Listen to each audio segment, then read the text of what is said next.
Hello and welcome back to another video.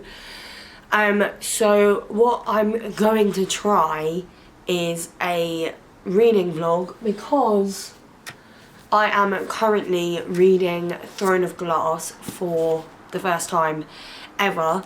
I can't lie, so today's date is the 2nd of January 2025.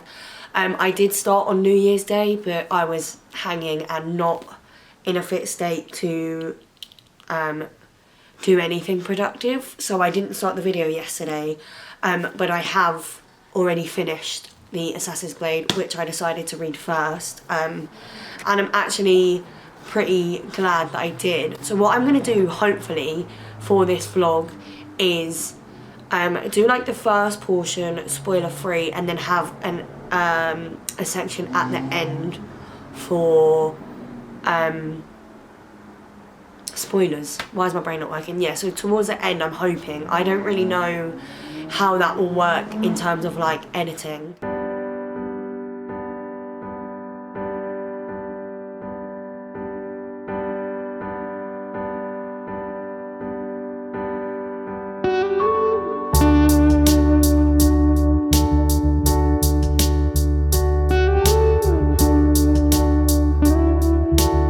I have accidentally left the camera way too far away, and even with my glasses on, I can't see what you can see.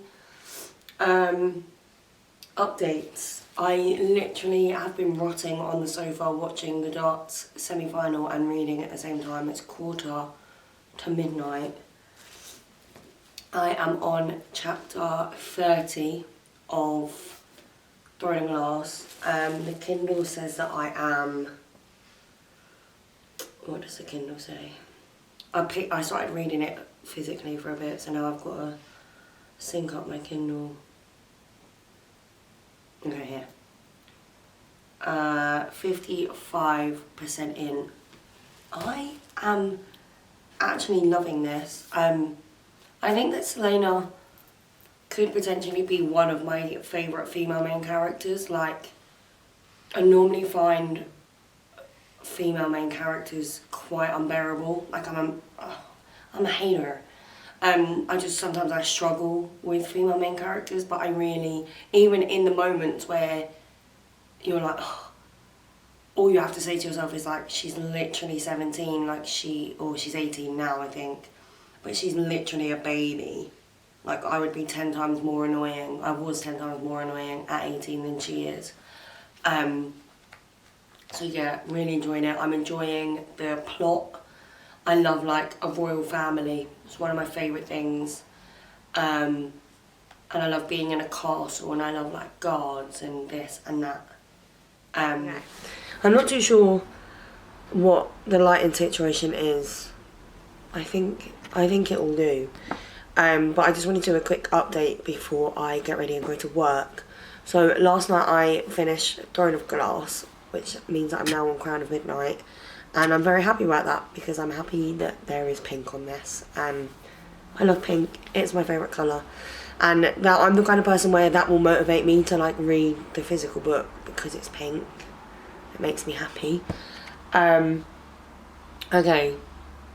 Thoughts on Throne of Glass. I really, really, really enjoyed it. I'm enjoying the storyline, and like the potential of like where this could go.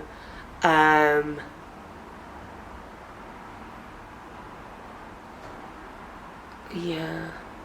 I mean, I was gonna try and record the end to get like my reactions to things, but it was really, really late when I was finishing it, and I was literally like in bed in my pyjamas. I just thought, no, I'm comfy and I don't want to.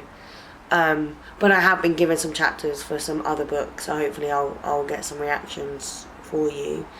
Okay, update times. I am on... Wait, my hair's annoying. I'm on chapter 27 of Crown of Midnight. Non-spoilery thoughts. I have to keep saying non-spoilery so that when I come to edit I know what I'm going on about. I I just love the direction that this is going in. I think I am actually enjoying this more than ACOTAR. I was talking about this with Tia earlier. It's hard because I feel like I read ACOTAR at the right time. It wasn't like my... Would you count it as my first fantasy? So I was always a big, like, dystopian. So I was a fan of, like, Hunger Games, Divergent, Maze Runner. And then I read Twilight. What else did I read? I read, like, The Raven Cycle. I read Cassandra Clare. So, like, I'd always sort of, like, read fantasy, but I feel like I read ACOTAR at a point in my life where it, like, reignited my full-on love for reading. So I feel like, nostalgia-wise, that will always be, like, one of my favourite ever series. But actually, like, as I'm reading this and the characters, I am really, really, really enjoying it. Like, really enjoying it. I think this one is actually going to be my first 5-star of the series, maybe. I'm not actually obsessed with him. I read a scene not that long ago where he was like, do that again and I'll have you thrown in the dungeons. And she was like, I've killed people before. And he was like, no, make me that scared again and I'll throw you in the dungeons. Like, I'm actually obsessed with him. Like, so obsessed with him. Like, I get the Dorian hype. But I'm obsessed. The only problem is, so we had chapter 25, where we had the princess say, like, if I do this, she'll never forgive me and we won't be able to bring her back. And the Elena, I'm sure it was going, she'll be fine, she always finds her way back.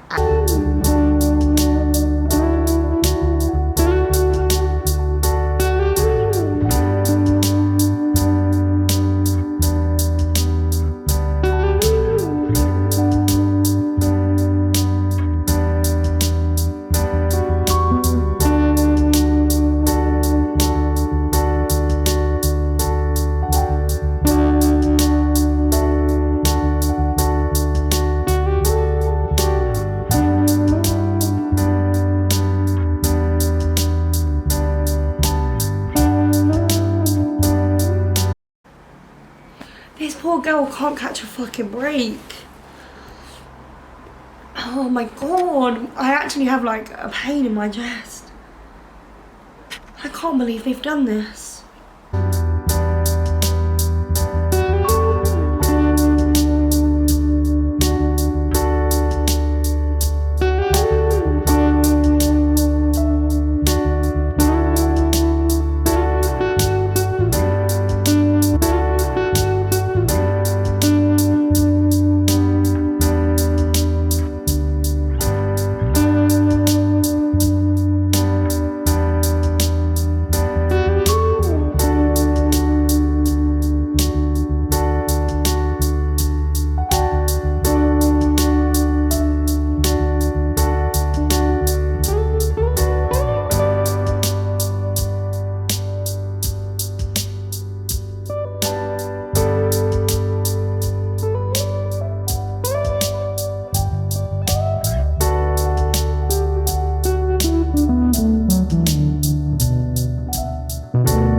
Okay, so I am currently, well, actually, I should know this before,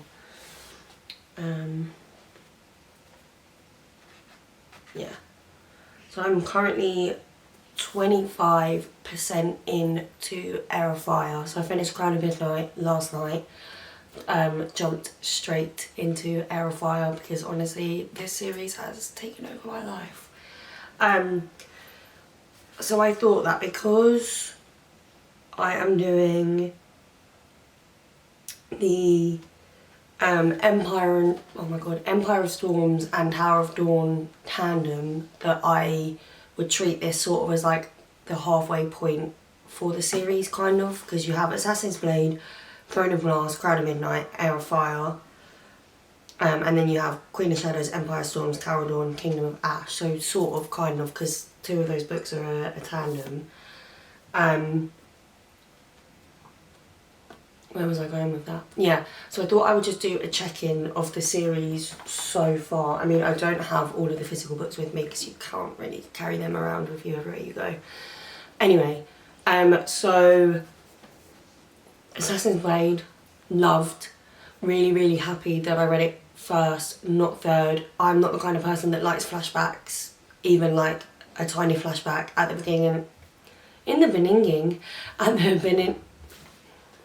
At the beginning of like chapters, I'm like a skim reader, so I feel like if I had read Assassin's Blade third, I wouldn't have actually like sat and ingested the storyline or the characters. I would have just sort of been skimming it to be like, no, I want to get back into the storyline, especially now knowing what the storyline is. I wouldn't have wanted to go back. Yeah, so I rated the Assassin's Blade 4 stars.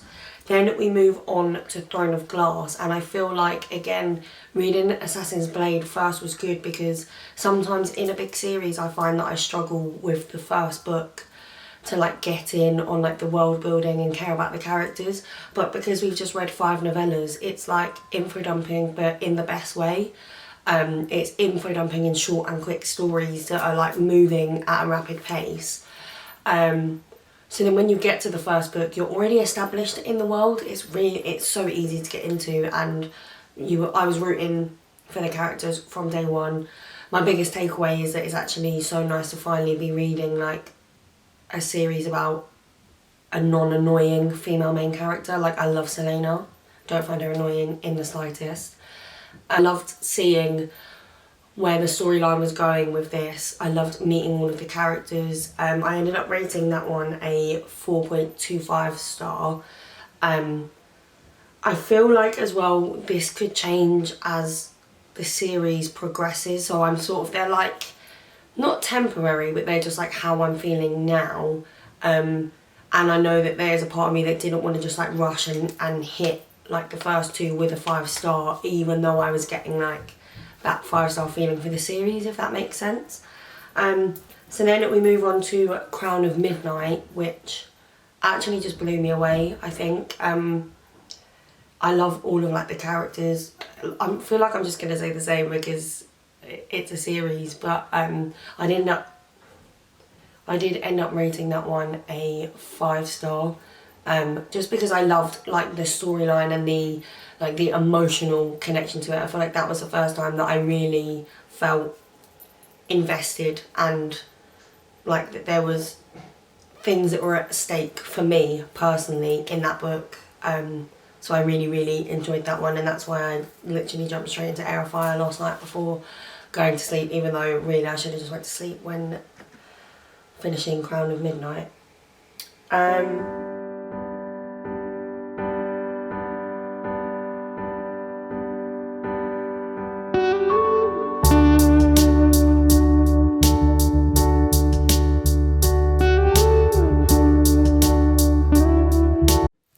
Okay, update time. I am currently on chapter... Let me see if I can find it. Why do I never prepare before I click record? Will I ever learn? The answer to that is probably no. Right. So I'm on page 225, which is chapter 27 of Queen of Shadows. I devoured Heir of Fire yesterday and finished it. This is a good summary of where my thoughts and feelings are right now.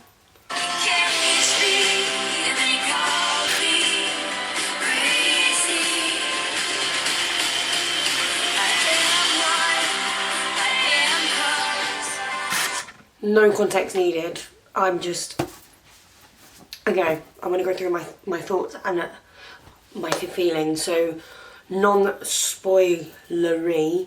I thought I was going to struggle with this one because it felt, I think I said this earlier in the vlog, it felt like sort of like the first book in a fantasy, because it was like a whole new set of rules, new people, new kingdom. As soon as I actually got into it, it was like I was back home. I flew through it. I could not put it down. I was invested in all the characters. Rowan. Yes. Yes. What other non-spoilery thoughts do I have? I'm not too sure. Really, it's just my opinions, and that is that I am enjoying it. I'm going to just start doing the ratings as I go. So I think I did end up rating this one a 4-star, which is lower than Crown of Midnight, which is currently sitting as my favourite. But the way that I am actually eating this one up, there is potential for this to be my favourite so far. I just love... Anyway, I won't talk about that one yet. Plot twists have been thrown in here, which obviously in the non-spoilery part I'm not going to talk about. But this series is just so good at keeping you on your toes. Like, I've gone in very blind. There were the 2 spoilers that I have spoken about in the spoilery section that I knew about. But aside from that, I didn't read any of the synopsis. Didn't read the back of any of these books, because I just wanted to go in pretty blind, especially after seeing those spoilers. I was like, I don't want to know anything else, so I'm just going to go in.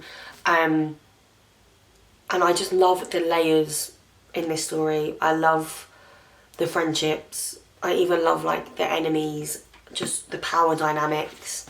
Yeah, I'm really enjoying it.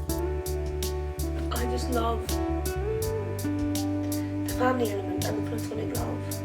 It's just so special. Rowan's back! Rowan's back! He's back! Voldemort is back! No, I'm joking. Rowan's back. One thing about Sarah J Maas is that she loves scents and smelling people and men being territorial. Territorial? No. Grammar police, come and get me. Excuse the crazy hair. It's been a few days. I think it's now the 12th of Jan. I started this on technically the 1st of Jan, but I started recording on the 2nd of Jan. I am currently on the tandem read. I did do an update, but I filmed it in my car, and I was like, the quality compared to like the rest of the clips is just going to be awful because it was at night time. So I was like, no, I won't do that. And other than that, I haven't really filmed a lot because I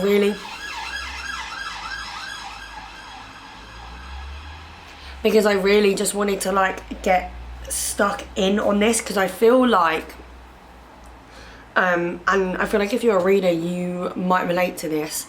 Sometimes like the mental block of reading is just so bad, and I think I had accidentally built up this tandem read in my head that when I got to it I was like, oh god, I don't know if I'm going to be able to do this. I can do this because it's literally I would read the books anyway. So like, even if I read them one after the other, I would still be reading them back to back. Does that make sense? But in my head I was like, I don't know how I'm going to get through this, but it would be the same as reading one and then reading the other back to back. It's still the same amount of pages. So then I was like, just get over yourself. But I wanted to give my full attention to this. And you know, like sometimes what I've found when I'm like doing a reading vlog, which I do enjoy doing, but there are sometimes where I just want to read and I don't want to like set up a camera. And I mean, I haven't got makeup on now and I haven't done my hair, but you know, like if I was looking really rough, I don't, you know, I just don't want all like everything that comes with it. I just wanted to focus on these 2 books, Empire of Storms, Tower of Dawn. So I'm on page 633, chapter 69 of Empire of Storms. I've literally got this much of this book left. And then I'm on chapter 52, which is page 545, and that much left of Tower of Dawn. I will say that I am very glad that I read them at the same time. Not because I actually am enjoying both books. I thought that this book was going to be... I thought this book in particular was going to be a struggle for me because of the point of view that it comes from. If you know, you know. But actually I've been really enjoying that one, and I think both of them have moments where, you know, like long stretches of just like where it's quite quiet. Not that it's boring, but it's sort of like the quiet before the storm, and you know that something bigger is coming, so as you're reading it, you're just thinking, I just want to get stuck in now and learn my fate, essentially. So I feel like they both have quiet moments where actually it helps to bounce back and forth between the two books, because I feel like the way that the tandem has been done, it's like it breaks up both books' quiet moments by bringing you to the other book when there's more going on there. Does that make sense? So yeah, I'm really... This isn't a spoiler, because I'm not actually even reading the book right now, I'm working. I honestly can't remember where I left you off. I think I had just finished the tandem read. And I could not find my battery charger anywhere. My camera battery died, could not find my charger anywhere. And I wanted to leave it a little bit because of the kind of person that I am. I knew that, well, I thought that I would find it somewhere. I ended up having to order another one, and I'm back. I finished Kingdom of Ash. So, and I finished it, I think, on the 16th of January. So 16 days, 8 books, and an absolutely incredible journey. Like, not even to be that person, the journey that I was taken on with these books was phenomenal. Like, changed my life. Could not ask for much more, really. So non-spoilery thoughts. At the risk of sounding like a broken record in this video, genuinely, I'm floored by how much I love the characters. Like, even the ones that you sort of like love to hate to love, both of those. I feel like the villains were all written really, really well. I loved all of like the different, you know, like the different bands of people and seeing how they interconnect within the story. Just absolutely incredible. Yeah,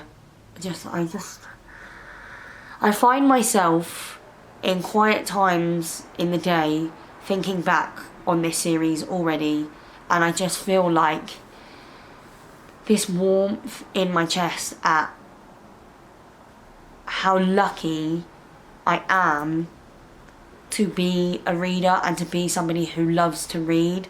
It feels like a great privilege, and I'm sorry if this just sounds really pretentious, I don't mean for it to be, but it just feels like such a great privilege to love reading as much as I do and then get to read stories like this. Just incredible. The plot was actually insane. I will admit, I got emotional at points, which you probably did see within this vlog, but never like to the point where I was, you know, I was like, everyone goes on about like how heartbreaking these books are and how like they were in a book slump for months afterwards because they were so emotional. And as I started the series, I was like, I'm not getting that vibe, but I am really loving this series. But it is true, not that any of the books are bad, but obviously the more that you stick with it and the further you get in, the more invested you get into the characters, the more invested in the plot, and it just sort of like out of nowhere spirals into this completely different thing where it's all you're thinking about. So I think the plot was absolutely incredible. The way that like everything started slotting into place and callbacks and tying up loose ends, like it was very, very well thought out. All I can picture is like Sarah J Maas in a room with like a bunch of red tape just to like make sure that everything wraps up the way that she wanted it to. If you haven't read this series yet and you're just thinking, I don't know if this is going to be for me, you have to try it. So much love in this, and there's romantic love, platonic love, like their love is literally pouring out of every single page of this book. And hopefully I will see you in my next video. Bye guys. So welcome to the spoiler portion of this vlog. So if you have not read this series and you do not want to be spoiled, turn off now. Thank you so much for watching the video, but do not continue because I don't want to spoil it for you. Going into Throne of Glass, there were only 2 things that I knew, and I'm quite annoyed that I found out about them. People on TikTok don't put spoiler warnings big enough, and I feel like I was doing fine until I started talking about the fact that I wanted to read this series, and then obviously my phone knew I was reading it, so everything on my TikTok For You page was Throne of Glass related. So the 2 things that I did know, I knew that Sam Cortland was going to die, but I didn't know when he was going to die. So I am quite glad that I read this first, and it was something that you find out where he is in the story now, if that makes sense. But because I knew that he was, I'm glad that I read this first and that it happened in this first book, because now I feel like I'm carrying on a little bit more blind. I don't know, I still felt like connected to him, but the whole time I was reading this book, I was just like waiting for something to happen. So as soon as you got to that scene where he didn't know who the contractors were, and he didn't want her there, I was like, this is where it's gonna happen. And then the only other spoiler that I currently know is that she goes by a different name, but again, that has literally already been explained in like the first 50 pages of Throne of Glass.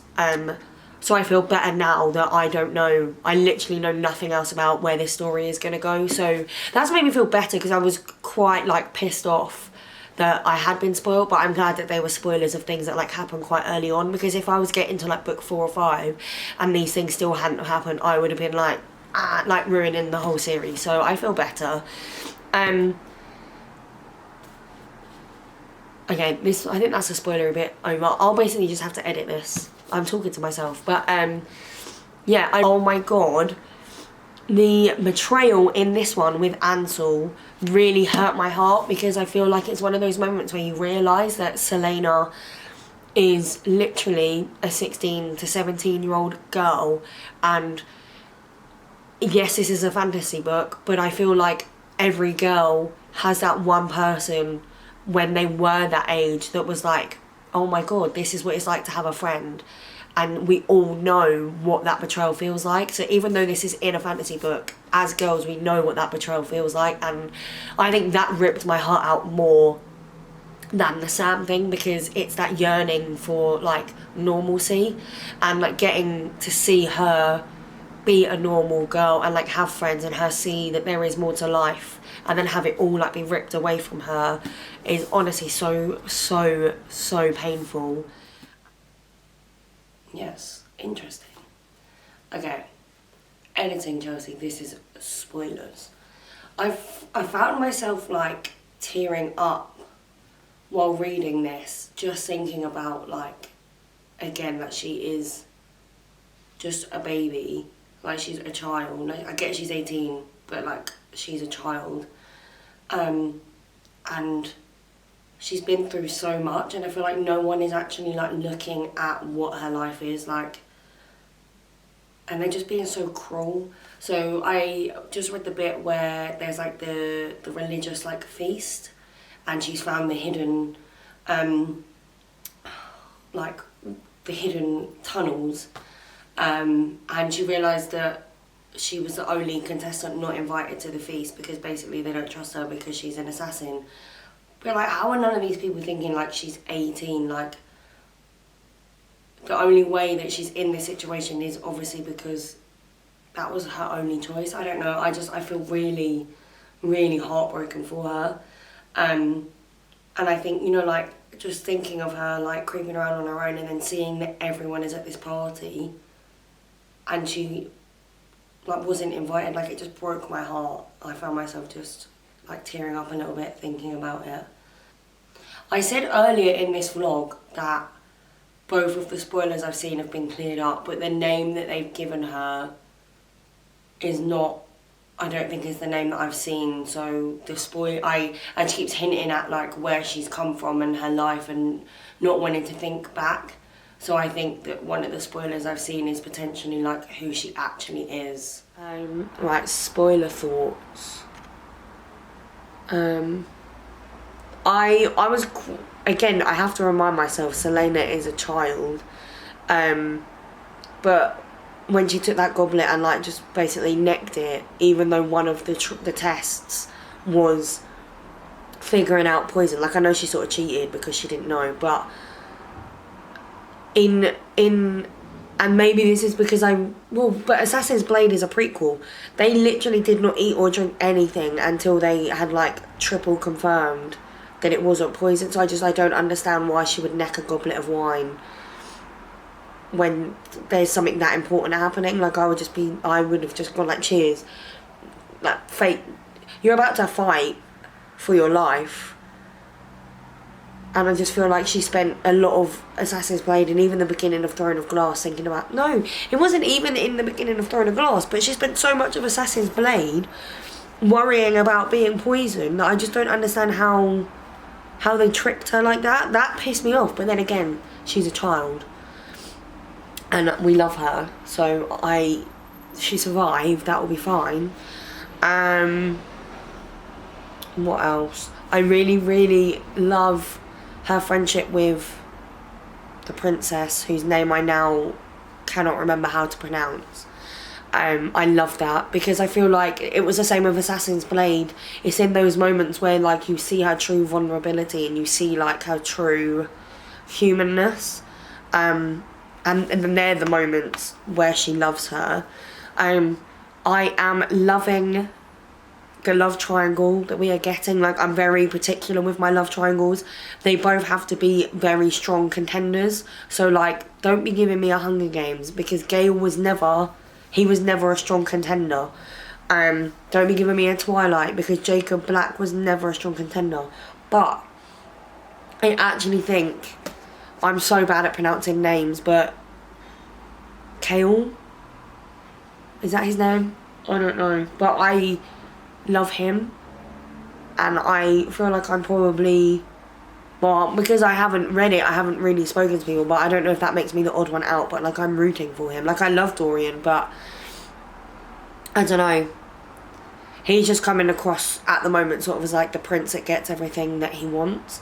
I mean, there were some cute moments, like when she was injured and he couldn't sleep, so he come in and he was like, can I just lay down for a moment, like I'm knackered, and he just like fell on like the bed and laid with her. Like, those moments were cute, but I just think Kale, there's just something about him, and it's very reminiscent of the Infernal Devices, because it's two people that are such good friends, but they both love the same woman, and I love that.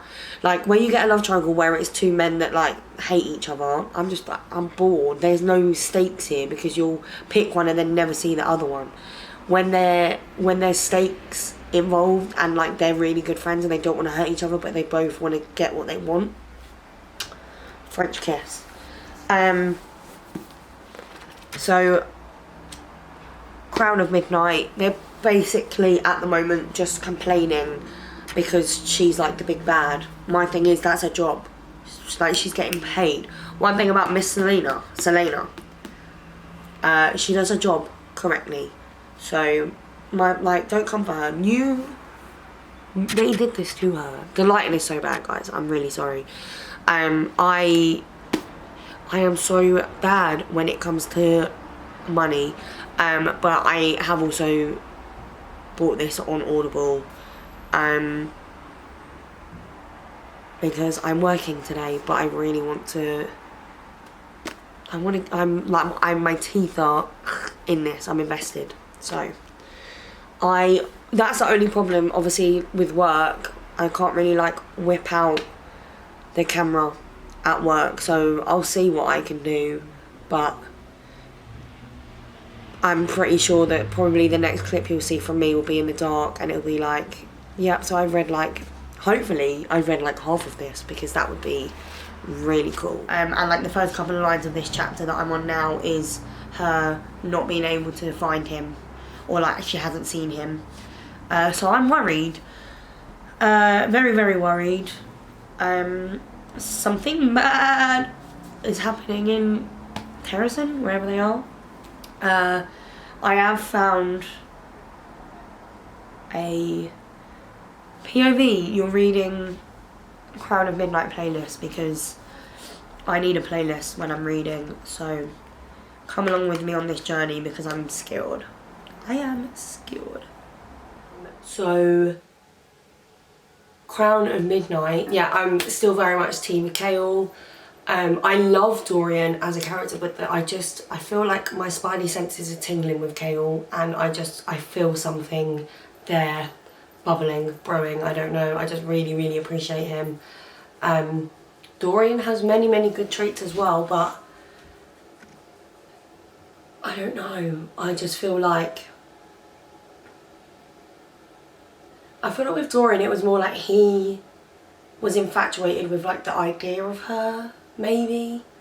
I feel like Kale's love is like so much more pure. I feel like there's room for Dorian to actually like fall in love with someone and be able to like give his all, and that's where we'll really see like his character shine.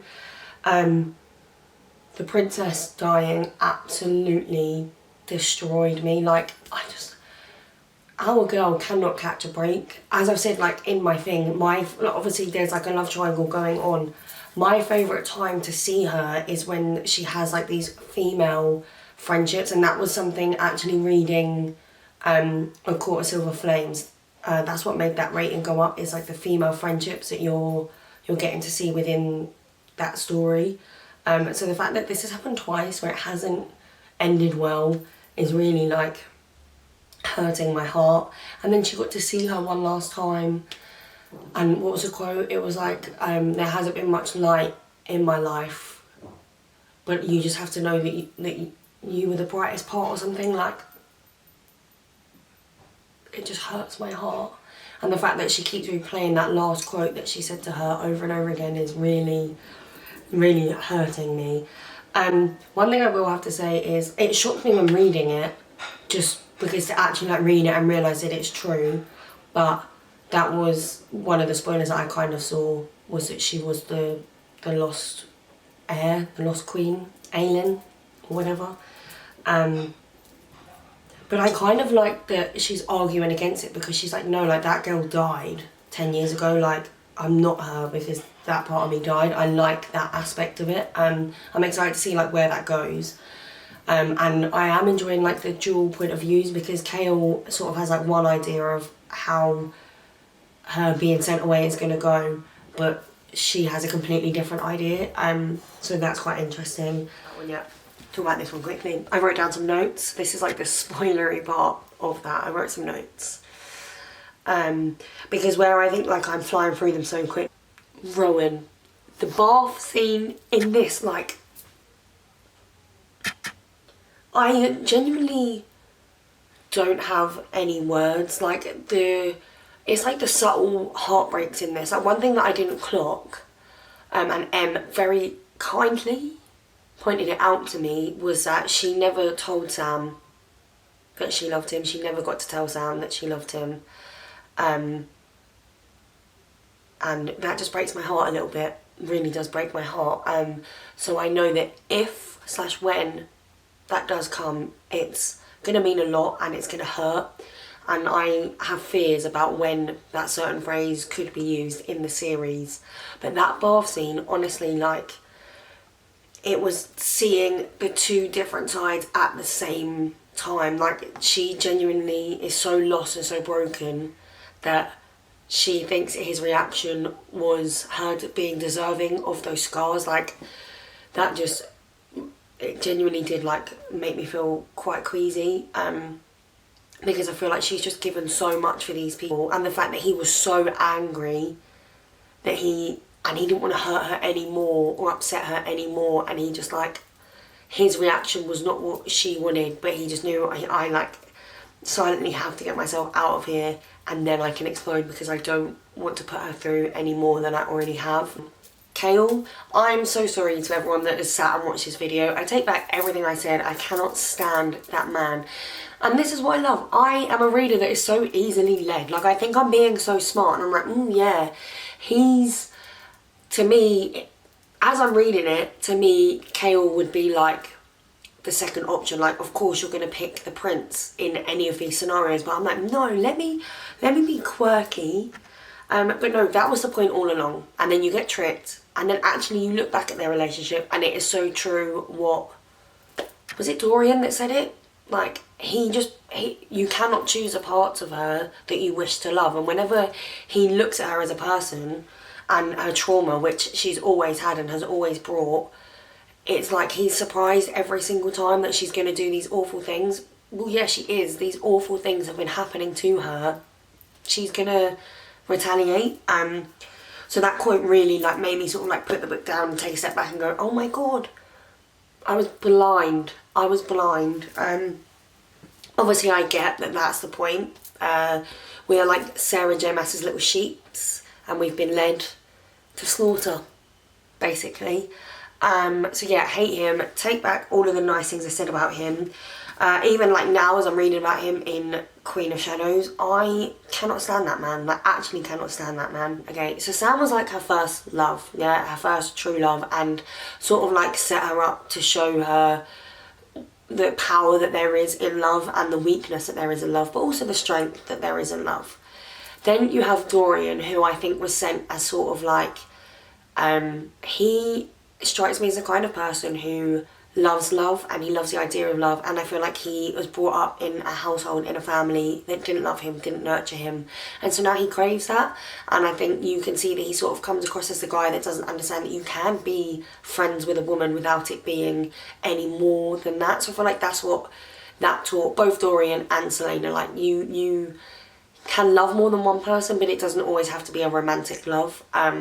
So I still really enjoy that dynamic, and I obviously with the things that are going on now, I don't know, but I do hope that we get to see more of that and them settling more into the friendship dynamic. Then we have Kale, who I think he just spent a long time, again, not feeling like second best, not feeling worthy of love. Again, he's come from a horrible family, but that made him, this isn't a fresh take from me, it's literally a quote from the book, but he wanted to pick and choose the parts of Selena to love. I think he was quite enamoured with the fact that someone as powerful and as strong as her would look at him twice, because obviously he had spent so long being invisible and just being the king's guard. But then he thought that he could just like live in this happy little bubble and ignore the parts of her that he didn't like, essentially. So that's like another lesson there that I feel like Selena has been taught, and that is like, you can love someone, but love isn't always enough. I feel like that's a big message from Kale. Like, yeah, they might have loved each other, but they didn't love all of each other, and then that's not enough. There's not enough of a foundation there to build a relationship. And now we have Rowan, which obviously, like, I'm keeping my, well, you got to keep your cards close to your chest. I don't know if this is going to end up in a romantic love. I mean, there are definitely inklings for it here, but I don't want to get ahead of myself, because we remember Kalegate, and I don't want to be made a fool of again. But I do think that it's like two people that have been absolutely just stripped bare down to their souls, and I feel like they can connect in that. So even if it only ever is that they see each other and they fight together on the battlefield, I think that's a really beautiful relationship to see as well. Like, scars and all, they are going to fight for each other for this better world. They're two people that really will give everything to see a better world, and I'm really excited to see them two come together more as we progress. So now we're going to go into the spoiler section for Kingdom of Ash. I don't think I did a spoiler section for Empire of Storm and Tower of Dawn, but what I will say is that Lorcan and Alid are my favourite couple of this series. I was obsessed with him. This ending on Tell Me Tomorrow and Throne of Glass ending on Tell Me Tomorrow, literally my heart. Angry at the world, evil character who has one soft spot for one person. Like, he's probably not a good person, and he is very self-serving, and he cares about himself until he cares about her, and it just That dynamic actually just kills me every time. To the point where now that I finished the series, I'm like, I need Lorcan and Elide fan fictions, and I need them injected into my veins now. Like, really took me by surprise how much I love them as a couple. Obviously I love all of the couples, but damn. Okay, the winged male Fae and his heavily pregnant mate. Like, I actually don't have words for this series. When it got to the section of Manon and the 13, I genuinely wanted to curl up in a ball and die. Like, that just, when Aline, was it Aline? When she was like, how many? And she said all of them. Like, I just...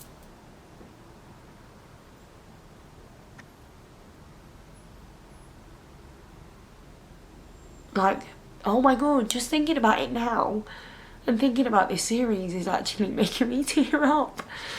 You spend so long with her where she's trying to put out this persona that she's like a cold-hearted like bitch and she doesn't care about anyone. And then she has to learn to live in a world where they don't exist anymore. You know, like, she finally let herself realise that she's too scared to care, and then they all just like get ripped away from her. Oh my god. The storyline with Dorian and him being like, nameless is my price, and you realise that he was only ever referred as like the king. And then when Dorian is like begging, he's like, you've already taken everything from me, like, let me just know what his name was. And he laughs and he's like, I thought it was the most powerful spell in the world. But obviously there was still some part of him that remembered, because when he saw you, he gave you his name. And like, because Dorian then ended up having to kill his dad, the fact that he carries his dad with him and all the good that he then goes on to do is being done in his dad's name. That was a personal attack on me. Alright, Chelsea, get it together, please. Oh my god, I just realised I called her Elaine. Aylin. All of like the different loves that Aylin was shown leading up to like her forever love, like just... And I love how like Sam is still honoured throughout like the book and the pages. Like, I feel like one quote that I will never forget about is Sam loved me so much that I still feel whispers of it even though he's no longer here with me. Like, the scenes where like people started showing up and they were like, we're here for what Aylin promised us, and everyone's like, oh, what did she promise you? And they're like, oh, she promised us a better world. And you know, like, you meet so many different people throughout these books, and then to see them all coming back and being like, we met this 16-year-old girl, whether they had like a good experience with her or a bad experience with her, they all recognised the same thing, and that was that she was willing to fight for a better life, and there was no lie behind that. Like, she wanted a better world, and they all turn up like one by one, and they're like, this is a debt that needs to be paid for Selena or for Aylin, depending on who they met. And all I was picturing is like the choir version of like a prayer, and you know, like everyone turning up at once to fight this war, whether they won it or not. They were like, we have to try for what she promised us. And I've got actual goosebumps now just thinking of that. Like, if they had a Game of Thrones budget, this book series would honestly be the next biggest thing. Oh, I actually do feel genuinely a little bit sick. This book has just honestly changed my life. I'm going to leave it there. I am going to wrap this video up here. I will hopefully in the near future be reading Crescent City, so I will be doing a Crescent City reading vlog. The next reading vlog that should be coming out is Onyx Storm, because that comes out tonight at midnight / tomorrow. And I'm attempting, hopefully, to do a 24-hour readathon, so that will be my next video. What else was I going to say? If you've made it this far, thank you so much for watching. I really, really appreciate it.